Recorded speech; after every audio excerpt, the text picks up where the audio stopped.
Hi, and welcome to Tech Venture.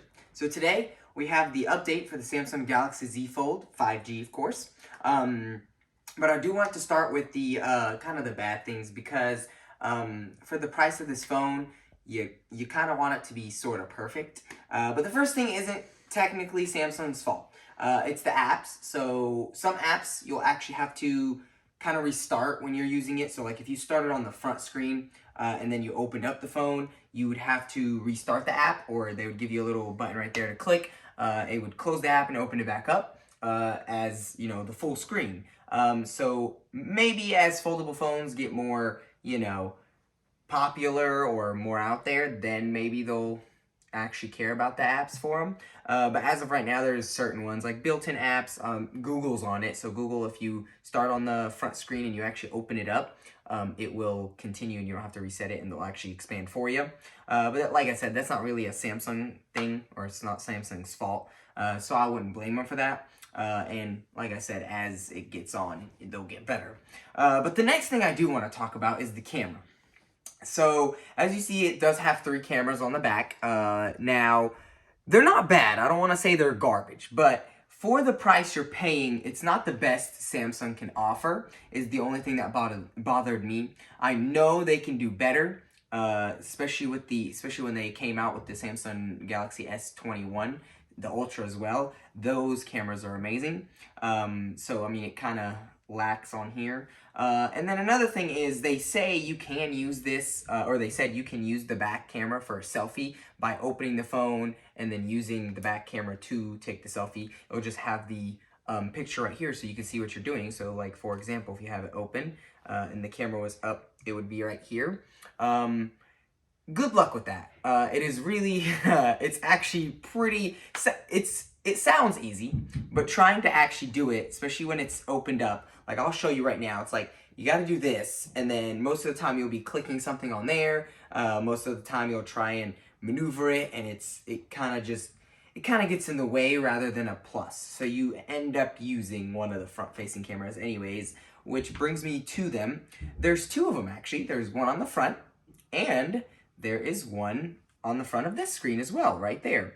There is a cutout, so they kind of are minimalistic, which I actually did not realize them as much while using, which was kind of good. I always thought the hole punch would get on my nerves since it's just a random circle on the screen, but it's actually not too bad. And then another thing about the screens, now that we're there, the front screen is really, really tiny. So let me go ahead and open it for you to see. Oh, it caught my face. I don't know if you see that. It's pretty thin.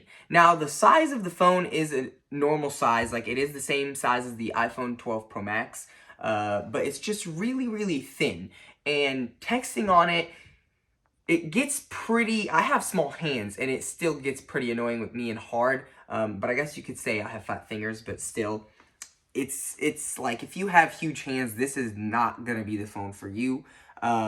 Which brings me to the second part, which if they just made this screen a little bit bigger, or even as big as like normal phones, then they could have made the iPad part, or when you unfold it, even bigger as well. So it could have been an even bigger iPad, and all you would have really had to do is add a little extra screen on here as well, which I thought they could have done easily. Now they might end up doing that with the Samsung Galaxy Fold 3. You never know. And then another thing is the speakers. So there is 2. There's one right here and one on the bottom. They're good. They're very loud. But when you have them at full blast and you're kind of like, say you're playing a song, not really a video, because a video you won't notice as much, but if you play like a song or play like I guess you could say, kind of like a video that, wants you to hear a punch or something, it kind of starts vibrating the phone, and it doesn't feel, it doesn't feel like a premium speaker. It just feels like it's just trying to be super loud. And for the price, I feel like that could have been, tweaked a little bit. And then the crease. Now, a lot of people obviously will say, the crease is annoying, the crease gets on my nerves, it looks weird, I don't want a phone that has a crease in it. But honestly, while you're using it, you won't actually notice it as much. The only time I've noticed it while looking at it straight is when I go and flip something, or go up or down, and I feel it right there. And you might say, oh yeah, see, that's something that annoys you, but it's actually not as, much as you think. Like, you do feel it. I'm not gonna say you don't, but it's not really, really, it's not like a canyon. It's not like the Grand Canyon. You're feeling it. But it is there. It is there. Now, at an angle, you'll see it more. So I'm pretty sure you can see it there from the light. But when you're, facing it, especially on a white screen, surprisingly, you don't see it as much. And also a black screen. But anything else, like colorful screens, you will see it a little bit. Other than that, I didn't bother me. I didn't see something that it was like, oh, I'm not going to buy it because of that. But yeah, and then now going to the good stuff. I really, really loved how this had a Face ID and fingerprint sensor. It was really nice because obviously with the COVID situation, if you couldn't unlock it with your phone, you could just use the fingerprint sensor. And if your hands were sweaty, then you would just use the Face ID, or the, front facing camera, because it doesn't actually have Face ID like the iPhone where it like scans the depth of your face. But it is a little bit better than, when they first introduced it to Android where it just scans your face. So that's good. But I like having both of them at the same time. Another thing that I really enjoyed about this phone while using it is the little, I guess you could call them like free channels on the side. I'm not going to swipe completely because I don't want to get sued for any of the content. But if you swipe right here, it shows you that this is a free channel. Oh, there we go. And there's multiple channels on there. Now, if you also have a Samsung TV, you will know what I'm talking about because it is on there.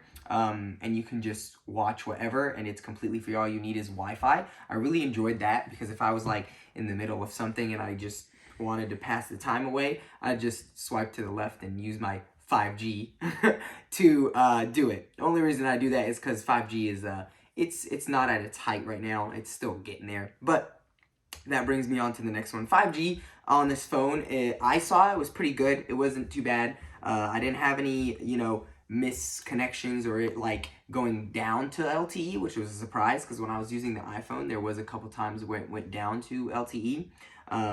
So that's a really good thing. Now, another thing with the fingerprint sensor, you can have this little feature where if you swipe it down, it will bring down, or if you swipe down on it, it will bring down the notifications, and then you could swipe back up on it to put it away if it will register my finger here. Okay, well, maybe because, there we go. Okay. And that's a fail. Well, usually it will work. It will bring up the notifications and bring it down. Now, one thing I noticed, when you have that on, you can turn that off, so it's not really a bad thing, but if you have it on and you kind of like put your hand on it like this, it will, like you're grabbing the phone, it will bring it down, which sometimes got annoying, especially when you're kind of like trying to do something like type or text real quick and you want to send it and then it just pops out of nowhere. You're like, get out of my face. I don't want you right now. But other than that, I mean, you can, like I said, you can always turn that off. And now another thing I really, really enjoyed having this phone is it's a big, not attention seeker, but like if someone sees it, they actually want to know what it is. I've had people like ask me, what is that? Why do you need a folding phone? That was an interesting question, actually. Now, it made me think. It was like, why do you need a folding phone? But then I thought about it, and it's for people who want an iPad and kind of a phone at the same time. And then also people who, like technology. So like, for example, I don't really use iPads as much, but I really like this phone because it like gave you something more than just being a phone. It gave you a phone and obviously an iPad. Now, some people might not say this is like a big iPad, but I mean, it's big enough. You're not going to see a phone that's like that big. I actually don't know a phone that's just that big unless we're talking about LG's old phones like the LG, the G Flex. I don't know if you guys remember that. That thing was 6 inches, which was huge. But yeah. And then now, there's no water resistance. On this phone, there is no water resistance at all. So it even tells you on the warning labels when you first opened it, like if you saw my unboxing, there was like warning labels on the front right here, where it was like saying don't peel the screen protector, and there was a couple other ones. One of them was, it was like do not get near water because it is not water resistant at all. So that is one disadvantage than if you were to get like a regular Samsung or an iPhone or anything like that. Most of them now are water resistant. This one has none. So if you do get it in water, even a splash, I believe will kind of kill the phone. And then also, you know, talking about, you know, this little part right here. So why I bring this up is because if you ever use this phone with whichever hand you use it, it's gonna feel different. So obviously with my left, to you the right, but my left, I feel it as a little curve, so it doesn't bother me as much, and it's, you know, it doesn't feel bad in the hand. Then you put it in your right hand, and then it feels different because you got two kind of phones there. I guess you can call them like two slabs of phone, and you feel that on your right hand. Now, it's not uncomfortable, but it does feel weird. It's like, why do I have two layers on my phone? But you know, if you get used to it, you won't really care about it. But that's also something I just wanted to say, just so you know. And then also another thing is folding the phone open and close. I will say it's fun. The first time you get the phone, it's scary. You don't know if you're gonna break the phone, if you're gonna, you know, do something, damage the screen. But it does get fun at some points, especially when you're done using the phone and you just wanna, and then put it away. It's really nice. It's something about folding your phone just gives you the little, like, you know, like, wow, I'm folding my phone. So that was something I really enjoyed about it.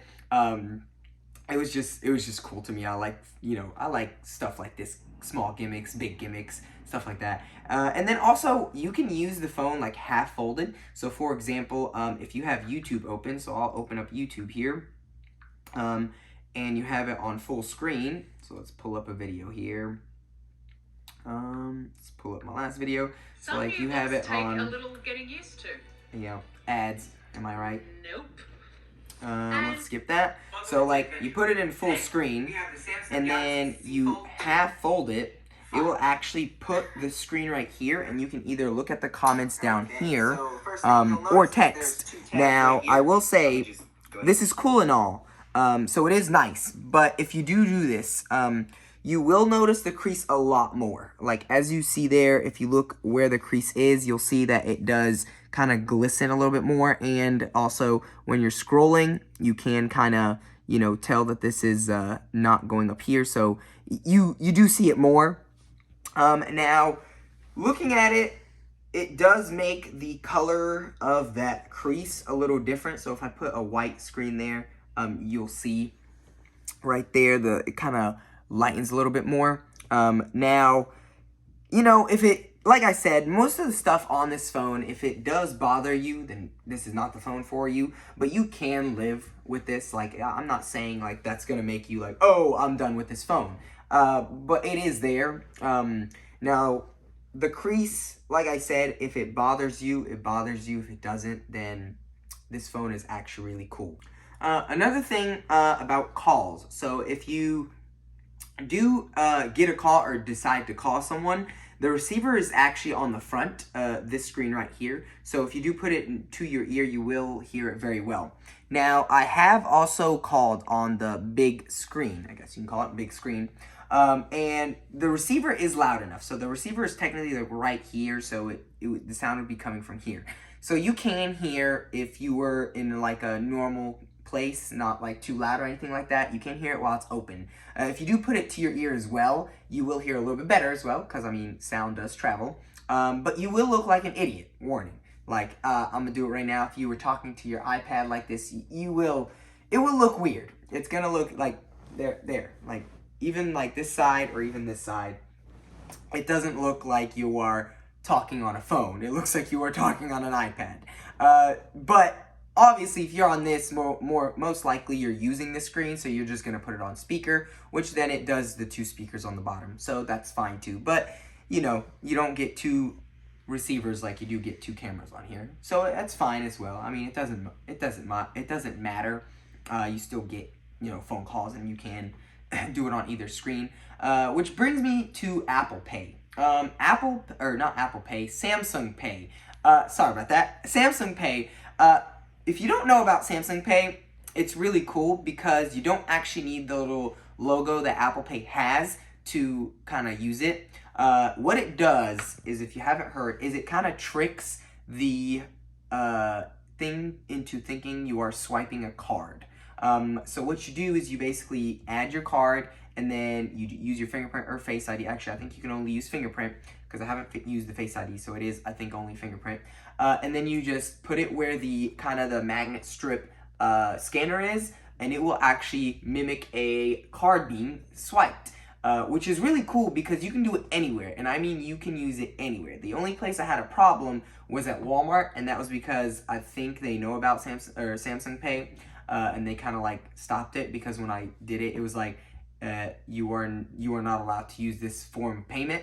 But everywhere else worked. I used it at a gas station. I used it at Kroger, which doesn't have Apple Pay, as you know. It might have it actually where you are, but it doesn't have it here. And then also Meijer.